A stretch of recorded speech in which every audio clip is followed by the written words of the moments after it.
ይስጥልኝ የተወደዳችሁ የኢትዮ ፎረም ቤተሰቦች እንደምን ቆያችሁ ለአሁን ያሰባሰብናቸውን መረጃዎች ከዚህ እንደሚከተለው ወደ እናንተ ማድረስ ጀመርን ዋና ዋናዎቹን በቅድሚያ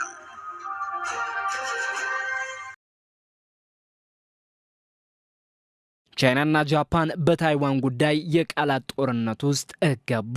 ቻይና ጃፓንን አስጠንቅቃለች። የጃፓን አዲሷ ጠቅላይ ሚኒስትር ሳኒ ታካይቺ ቻይና ታይዋንን ከወረረቻት ጃፓን ወታደራዊ ተሳትፎ ልታደርግ እንደምትችል ካስታወቁ በኋላ የሁለቱ ሀገራት ግንኙነት ውጥረት ውስጥ ገብቷል። ቤጂንግ ራሷን እንደ ሉዓላዊ ሀገር የምትመለከተዋን ታይዋንን እንደ ራሷ ግዛት የምትመለከታት መሆኑ ሲታወቅ በወታደራዊ ዘመቻ ልትጠቀልላት ትችላለች የሚል ስጋት በኤሲያ ፓሲፊክ ቀጠና ካደረ ቆየት ብሏል። ሀገራትም ከቻይና ጋር ያላቸውን ግንኙነት በመስጋት ታይዋንን የሉዓላዊ ሀገር ክብርን ከመስጠት ይቆጠባሉ። ከተመረጡ ገና የአንድ ወር ጊዜ የተቆጠረላቸው የጃፓን አዲሷ ሴት ጠቅላይ ሚኒስትር ግን ቻይናን ታይዋንን ብታጠቂ ጦሬን አዘምታለሁ በማለት ቤጂንግን አስቆጥተዋል። ጠቅላይ ሚኒስትር ሳኒ ታካይቺ ከቀደሙ የጃፓን መሪዎች ይልቅ በጠነከረ መንገድ ምላሽ ሰጥተዋል። የቀደሙት መሪዎች በታይዋን የቻይና ስጋት ላይ ያላቸውን ቅሬታ ከመግለጽ ባለፈ ጃፓን ምን አይነት ምላሽ ልትሰጥ እንደምትችል በይፋ ከመናገር መቆጠባቸው ይታወቃል። አዲሷ ጠቅላይ ሚኒስትር ግን ለሀገሪቱ ፓርላማ ኮሚቴ ንግግር በሚያደርጉበት ጃፓን ቻይና ታይዋን ላይ ጦርነት ብትከፍት ልትዋጋት እንደምትችል መግለጽን መርጠዋል። ሆኖም ይህንን አቋማቸውን ደግሞ ለመናገር ወደ ኋላ ማለታቸውና ወደፊት የጃፓን ምላሽ ምን ሊሆን እንደሚችል ላለመናገር መምረጣቸው ተመላክቷል።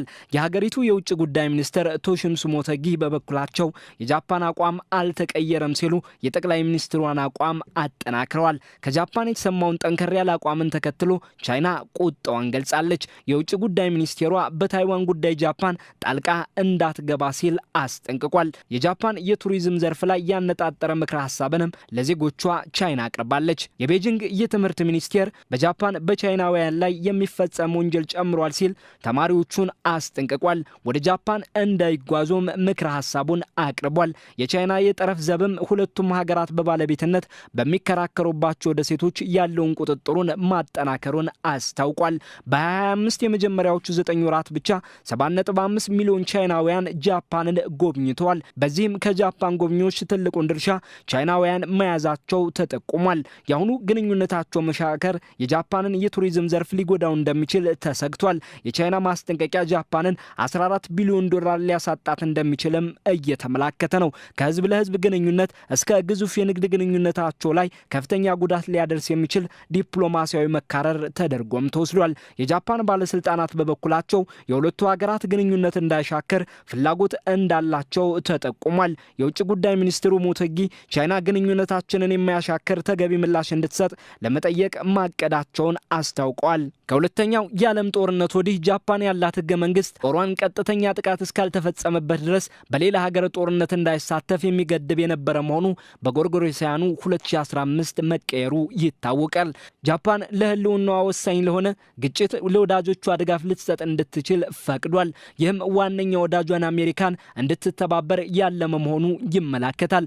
አሜሪካ ለታይዋን ዋነኛ ወዳጅ መሆኗ ሲታወቅ ዋነኛ የጦር መሳሪያ አቅራቢዋም ናት። በቅርቡ ብቻ የ330 ሚሊዮን ዶላር የተዋጊ አውሮፕላኖች ሽያጭን ለታይዋን ማጽደቋ ይታወሳል። አሜሪካ ለታይዋን የጦር መሳሪያ የሚሸጥላት ራሷን እንድትከላከል ነው ባይም ናት። ቻይና ደግሞ የታይዋን ጉዳይ የግንኙነቶች ቀይ መስመር ነው ማለቷ ይታወቃል። በቀጠናው ሌላኛው ሀገር ደቡብ ኮሪያ ጋር አሜሪካ የኒውክሌር ባህር ሰርጓጅ መርከብን በጋራ ለመገንባት መስማማቷን ተከትሎ ግንኙነታቸው ታይዋንን ያለመ ከሆነ እንዳታስቡት ስትል በቅርቡ ማስጠንቀቋም ይታወሳል። ጃፓን ግን በጠቅላይ ሚኒስትሯ በኩል ቻይና ታይዋን ላይ ጦርነት ብትከፍቺ እኔም ልዋጋሽ ይችላለሁ የሚል መልእክትን አስተላልፋለች። ጃፓን ከታይዋን በ110 ኪሎ ሜትር ርቀት ላይ ስትገኝ ጠቅላይ ሚኒስትሯ በቻይናና ታይዋን መካከል የሚነሳው ጦርነት ለሀገራቸው ደህንነት ስጋት ከሆነ ጦራቸውም ሊዋጋ እንደሚችል አስጠንቅቀዋል። አዲሷ የጃፓን ጠቅላይ ሚኒስትር በአጭር የስልጣን ቆይታቸው የቻይናን የቀጠናው ተስፋፊነትን መመከተን በመከላከያው ዘርፍ ቀዳሚ ትኩረታቸው መሆኑን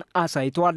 ሁለቱ ሀገራት በምስራቃዊ ቻይና ባህር ላይ የደሴቶች ይገባኛል ውዝግቦች እንዳሉባቸውም ይታወቃል። የቻይና መከላከያ ቆንሱል ጀነራል ጠቅላይ ሚኒስትሯ ያደረጉትን ንግግር ተከትሎ በኤክስ ገጻቸው ለጠቅላይ ሚኒስትሯ ሕይወት አስጊ የሆነ ጽሑፍን አጋርተው የነበረ ቢሆንም ኋላ ላይ ጠፍቷል።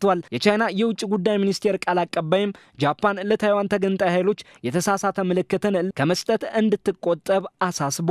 የቻይና መከላከያም ጃፓን በታይዋን ጉዳይ ወታደራዊ ጣልቃ ገብነትን ከመረጠች አሰቃቂ ሽንፈት ይገጥማታል ሲል አስጠንቅቋል። በጃፓን የቻይና ኤምባሲም ቻይና ታይዋንን በኃይል የመጠቅለል ሀሳብ እንዳላት አላስታወቀችም በማለት የትኛውም የጃፓን ጣልቃ ገብነትን እንደ ወረራ የምትመለከተው በመሆኑ የመልሶ ማጥቃት መፈጸሟ አይቀርም ሲል አስጠንቅቋል። ጃፓን ለ50 ዓመታት ታይዋንን በቅኝ ግዛት የገዛቻት የነበረ ሲሆን ቻይና ራስ ገዟን ታይዋንን እንደ ራሷ ግዛት ታያታለች።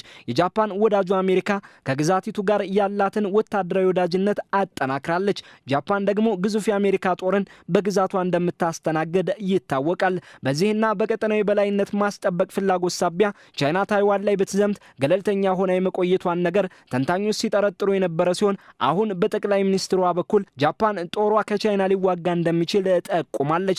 ጠቅላይ ሚኒስትሯ ይህንን አቋማቸውን ደግሞ ባይገልጹም አላስተባበሉም። ቻይናም በጃፓን ላይ ቁጣዋን ገልጻለች። ሁኔታውን ለማቀዝቀዝ ከፍተኛ ልዑክ ወደ ቻይና መላኩንም የጃፓን መገናኛ ብዙሃን ጠቁሟል። ቤጂንግ ሁለቱ ሀገራት የይገባኛል ውዝግብ ወዳሉባቸውና በጃፓን አስተዳደር ስር ባሉ ሴንካኩ ደሴቶች የጠረፍ ዘቧን ስትልክ ወታደራዊ ሰው አልባ አውሮፕላኖችንም በጃፓን ግዛቶች በኩል ማሳለፏ ተጠቁሟል። ሁለቱ ሀገራት በደሴቶቹ ውጥረት ውስጥ መግባታቸው የመጀመሪያ ባይሆንም የጠቅላይ ሚኒስትሯን ንግግር ተከትሎ ተባብሶ ታይቷል። በታይዋን ዙሪያ የቻይና ወታደራዊ እንቅስቃሴዎችም ከቅርብ ጊዜ ወዲህ በከፍተኛ ሁኔታ መጨመራቸው ሲታወቅ አሁን ላይ የታይዋን መከላከያ 30 የቻይና የጦር አውሮፕላኖችና 7 የጦር መርከቦችን በ24 ሰዓት ውስጥ ብቻ በደሴቲቱ ዙሪያ መታየታቸውን አስታውቋል። የሀገሪቱ መከላከያ ሚኒስቴር ባሳየው ካርታ መሰረት 3 ወታደራዊ ሰው አልባ አውሮፕላኖች በታይዋንና በጃፓን ደሴቶች መካከል የታዩ መሆናቸው ተጠቁሟል። ቻይና እንደራሷ ግዛት የምታያትን ታይዋንን በኃይል ለመጠቅለል መንቀሳቀሷ ጦርነቱን በተለይም አሜሪካ የደሴቲቱ ዋነኛ አጋር ከመሆኗ ጋር በተያያዘ እንዲሁም ጃፓንና ሌሎች ቅርብ ሀገራት ሊሳተፉ የሚችሉ በመሆኑ ቀጠናዊ ብሎም ዓለም አቀፋዊ ጦርነት ሊያስከትል እንደሚችል ይታመናል። አሁንም የአዲሷ የጃፓን ጠቅላይ ሚኒስትር ቃል የቻይናና ጃፓንን ግንኙነት መሻከር ጀምሯል።